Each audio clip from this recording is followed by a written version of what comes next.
Hello friends, आपका मेरे video में फिर से स्वागत है। इस वीडियो में हम देखेंगे कि React 19 के अंदर जो अभी हमने Tailwind CSS लास्ट वीडियो में इंस्टॉल किया था उसकी क्लासेस को कैसे यूज़ कर सकते हैं और उन क्लासेस को कंडीशनली डायनेमिक रेंडरिंग के थ्रू कैसे यूज़ कर सकते हैं वो हम देखेंगे। तो इसके लिए हम यहाँ पे एक इन्फॉर्मेशन बना लेते हैं। सिंपल से हमने कहा h2 और हमने यहाँ पे कहा counter just for information purpose, और हमने यहाँ पे काउंट लगा दिया और एक वेरिएबल बना लेते हैं यहाँ पे लेट काउंट इक्वल टू 0। इस तरह से हम चाहते हैं कि इस पे CSS लगा दी जाए, और ये जो CSS है, अगर अभी हम देख लेते हैं पहले इसका आउटपुट, अगर ये जो वैल्यू 0 है तो इसका जो बैकग्राउंड है वो यहाँ पे रेड कलर का आ जाए, और अगर 0 से बड़ा है तो कुछ और कलर का आ जाए, ये हम चाहते हैं। तो उसके लिए ये h2 तो मैंने बना ही दिया यहाँ पे। अब यहाँ पे मैं एक टैग और लगा देता हूँ h1 नाम का, जिसके अंदर मैं ये काम करूँगा।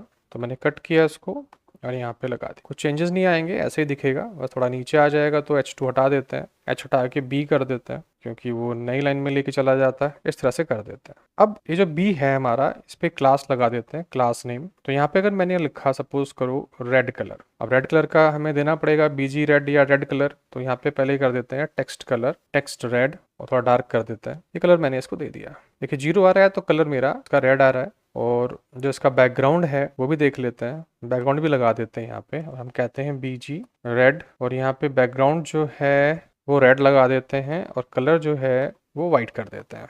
तो मैच करेगा इस तरह से। तो अब देखेंगे तो ऐसे आ रहा है। थोड़ा सा और मार्जिन लगा देते हैं M2, और टेक्स्ट वाइट ऐसे।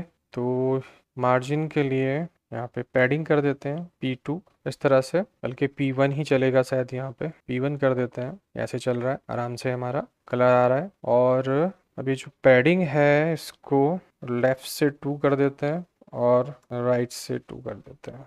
अब थोड़ा सा अच्छा लग रहा है, और बाकी 1 कर देते हैं नॉर्मल इस तरह से। तो अभी जो कलर हम कर रहे हैं यहाँ पे सेटिंग क्लास की, आप देख रहे हैं ये डायनेमिक नहीं है, स्टैटिक है। क्लास तो कुछ भी लगा देंगे, लेकिन मैं चाहता हूँ जब इसकी वैल्यू यहाँ पे मैं 20 कर दूं या 0 से ऊपर कर दूं तो ये उल्टा हो जाना चाहिए। मतलब यहाँ पे जो कलर है वो रेड जाना चाहिए, और जो टेक्स्ट का कलर है और बैकग्राउंड जो है वाइट हो जाना चाहिए, तभी अच्छा लगेगा, वरना थोड़ा सा बुरा लग रहा है। और यहाँ पे हम चाहें तो इसको राउंडेड भी कर सकते हैं, राउंडेड ऐसे थोड़ा अच्छा लगता है। लेकिन ये डायनेमिकली चाहते हैं तो क्लास तो आप लगा ही देंगे ऐसे, लेकिन क्लास को डायनेमिकली कैसे लगा सकते हैं? देखिए, अगर आपको थोड़ा सेफ चलना है, यहाँ पे ज़्यादा घुस पिच नहीं करनी है, तो यही चीज़ें हम एक फंक्शन में लगा सकते हैं। जैसे मैंने यहाँ पे किया कॉन्स्ट सेट स्टाइल, ऐसे मैंने नाम दे दिया इसको। फिर मैंने एक फंक्शन बनाया, और इस फंक्शन में मैंने कहा कि एक लेट या कॉन्स्ट ले लेते हैं, कॉन्स्ट, और मैं कह देता हूँ माई काउंटर ऐसे। और यहाँ पे मैंने लगाया कि अगर ये जो काउंट है ये ग्रेटर देन 0 है तो मुझे कुछ और प्रॉपर्टी देनी है, और अगर ग्रेटर देन 0 नहीं है तो मुझे कुछ और प्रॉपर्टी सेट करनी है इसके साथ ऐसे। ठीक है, तो यहाँ से इसको कॉपी कर लेते हैं, जो हम लगा रहे थे यहाँ से कट किया और यहाँ पे लाके हमने पेस्ट कर दिया। तो ये क्या है, हम चाहते हैं अगर बड़ी वैल्यू है तो कलर जो है कुछ और आए, उल्टा कर देते हैं। ये तो ऐसे ही रहेगा, लेकिन जब बड़ी वैल्यू है तो मुझे टेक्स्ट कलर जो है वो रेड चाहिए। बीजी वाला जो कलर है वो हम कर देते हैं, बीजी वाला लगाने की हमें ज़रूरत ही नहीं है, वाइट ही हो जाएगा ऑलरेडी।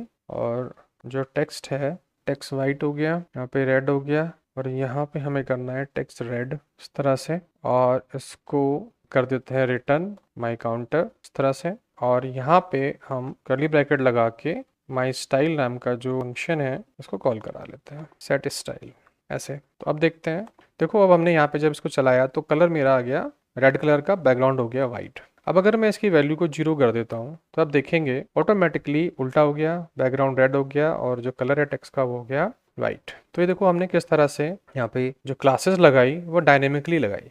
तो डायनेमिकली क्लास रेंडरिंग इसको बोलते हैं। तो डायनेमिकली क्लास रेंडरिंग अगर आपको करनी है तो सेफेस्ट तरीका है एक फंक्शन लो, उसके अंदर उसकी पूरी फॉर्मेटिंग कर लो जो भी आपको करना है, और रिटर्न टाइम में जो लास्ट वाली आपकी बचेगी वो आप यहाँ से इस स्टाइल को रिटर्न करा दें। तो सिंपल हो जाता है, इजी हो जाता है, और ये बहुत काम आता है। अगर आपको रेंडरिंग नहीं करनी है, किसी भी तरह से डायनेमिक रेंडरिंग नहीं करनी है, तो आप यहाँ भी दे सकते हैं। बट आपको लग रहा है कि भाई यहाँ थोड़ा सा कुछ पिच हो रहा है, समझ में नहीं आ रहा, तो यहाँ पर भी कंडीशन हटा के यहाँ पे फिक्स करके रिटर्न करा के भी फंक्शन को दे सकते हैं। थोड़ा नीट एंड क्लीन हो जाता है। अगली बार इस फंक्शन को फिर कहीं और यूज़ करना है तो यूज़ कर सकते हैं। तो बार बार आपका रिपीटेशन भी बच जाएगा कोड लिखने का, और थोड़ा सा कोड के अंदर क्लियरिटी आ जाती है समझने के लिए और मॉडिफाई करने के लिए। तो इस तरह से आप React 19 के अंदर Tailwind CSS की जो क्लासेस हैं उसको डायनेमिकली रेंडर कर सकते हैं, और सेम बूटस्ट्रैप वगैरह की भी हो जाती हैं और आपकी नॉर्मल CSS भी हो जाती हैं। बस यहाँ पे क्लास की जगह पे आप स्टाइल लिख देंगे तो नॉर्मल हो जाएगी, और बूटस्ट्रैप में तो क्लास ही आएगा, तो बूटस्ट्रैप की क्लासेस सेम ऐसी ही होती हैं, थोड़ा बहुत अंतर होता है, वैसे यूज़ हो जाएंगी।